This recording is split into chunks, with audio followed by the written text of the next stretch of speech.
Chers auditeurs, bonjour et bienvenue pour ce dernier Parole à notre évêque de la saison. Je suis en présence de Monseigneur Pierre-Antoine Bozo, qui est l'évêque de notre diocèse et qui est avec nous pour faire un retour sur l'actualité. Bonjour Monseigneur. Bonjour Marie-Flore.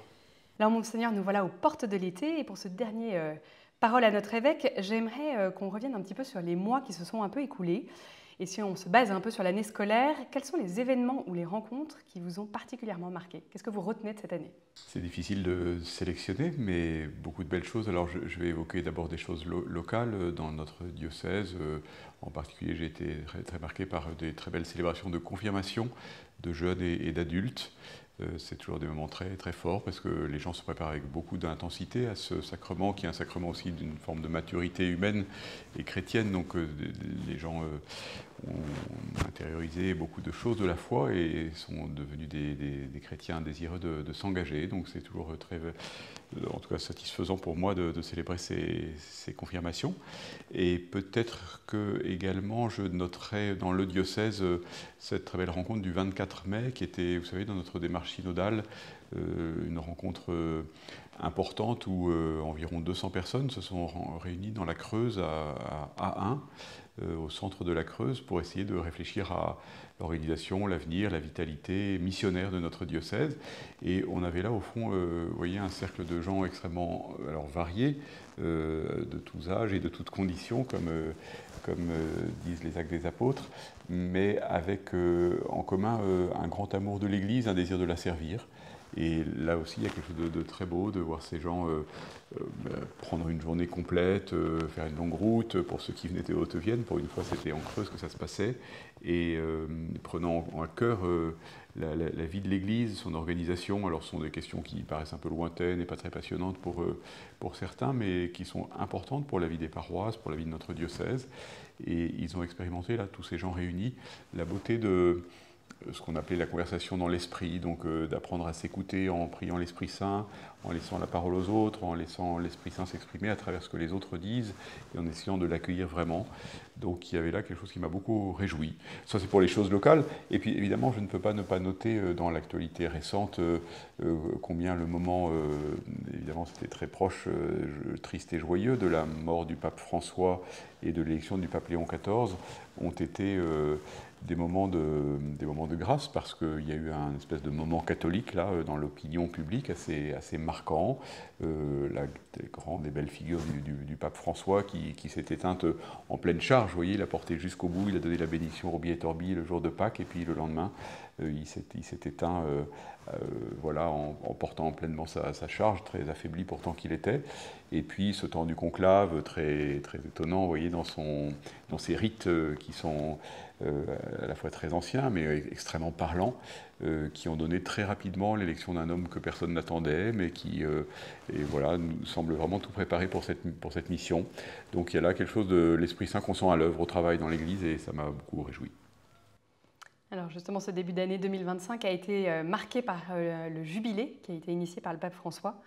Et vous avez eu l'occasion de vivre plusieurs pèlerinages, que ce soit avec les diocésains, les prêtres ou même les confréries. Et alors vous, personnellement, comment est-ce que vous vivez ce jubilé ?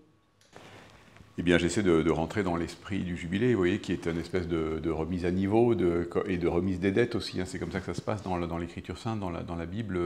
C'est une année où on remet un peu les compteurs à zéro et vous voyez le temps qui passe, qui est le temps de l'humanité pécheresse, marqué par les lourdeurs, les violences, les difficultés de toutes sortes que nous éprouvons, que nous vivons. Il s'agit vraiment de toutes les remettre dans la main de Dieu et de les laisser nous attirer à lui et nous conformer à lui davantage. Donc je pense qu'il y a vraiment une dimension très forte de conversion à laquelle nous sommes appelés dans ce jubilé. Donc intérieurement, j'essaie au maximum de me laisser toucher par cet appel de l'année jubilaire. J'ai eu la chance de participer en effet à des pèlerinages avec les prêtres, avec les pèlerins de la province, avec les confrères aussi, des confréries et les consoeurs.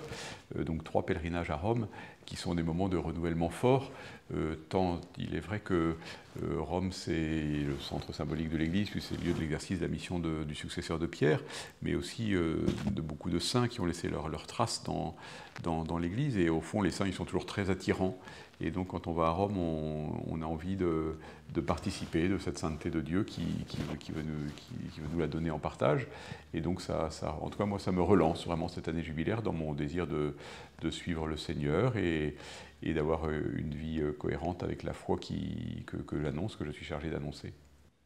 Il y a quelques semaines, ce sont les séminaristes qui ont vécu leur propre jubilé à Rome. Et notre diocèse compte un séminariste, Thibaut Lacroix. Pouvez-vous nous donner de ses nouvelles et où est-ce qu'il en est dans son cheminement ?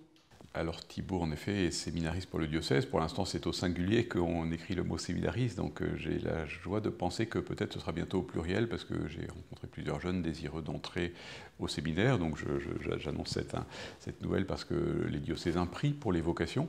Eh bien, je pense que ça porte des fruits et que Thibaut aura bientôt des compagnons au séminaire. Mais en tout cas, lui, pour sa part, il a fait une propédeutique à Paray-le-Monial et ensuite 2 ans de premier cycle au séminaire de Toulouse. Et après ces 2 ans de premier cycle, les pères du séminaire ayant décidé qu'ils pouvaient entrer en 2e cycle sans avoir à faire une année de stage, comme de temps en temps on demande pour les séminaristes, en fonction de leur maturité humaine, de leur expérience antécédente.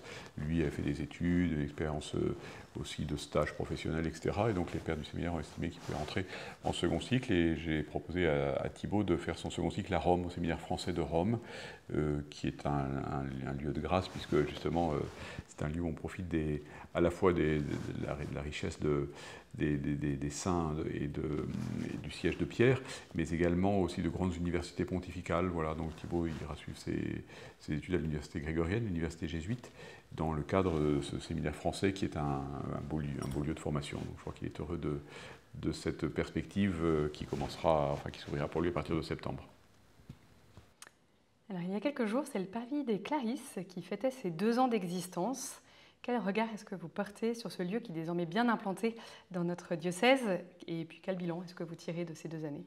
Alors je porte un regard de gratitude vraiment sur ce lieu parce que c'est un cadeau là aussi qui nous est fait par la Providence, ce lieu qui était vide, une chapelle désaffectée, qui avait besoin de retrouver un usage, était extrêmement bien située et puis elle était la partie d'un corps plus grand de bâtiments qui sont tous utilisés et bien utilisés, puisqu'il y a des sœurs franciscaines, il y a des accueils de pèlerins de Saint-Jacques, il y a des accueils pour les habitats relais de Habitat Humanisme, et donc il restait cette chapelle vide qui donne sur le parvis de la cathédrale, là. Donc c'est un très beau lieu qui a été très bien aménagé et qui est maintenant animé par une directrice qui s'y donne beaucoup, Axel Poisson, et puis par beaucoup de bénévoles et qui est ouvert toutes les semaines, tous les jours, tous les après-midi et qui accueille des gens qui ont besoin de ce lieu pour trouver un peu de fraternité, un peu de relations humaines parce qu'ils sont souvent isolés. Mais aussi c'est un lieu de proposition, de tas d'activités qui sont à la frontière de l'Église et du monde. C'est ça qui est beau dans le terme de parvis. Et j'y passe dès que je peux y passer. J'aime toujours beaucoup faire le tour des gens qui sont là à tabler, à prendre une petite limonade, à jouer aux cartes, aux dominos, au Scrabble, à faire de la peinture. Il y a beaucoup d'activités, à jouer du piano dans un coin. Et au fond, les gens n'ont pas l'air très surpris de voir arriver l'évêque parce qu'ils ne savent pas toujours que c'est un lieu ecclésial, mais c'est pas grave. L'important, c'est qu'ils trouvent là un lieu de paix et puis surtout un peu de soutien humain. Et j'aime beaucoup faire le tour de table et saluer les gens. Et je rencontre toujours des gens nouveaux.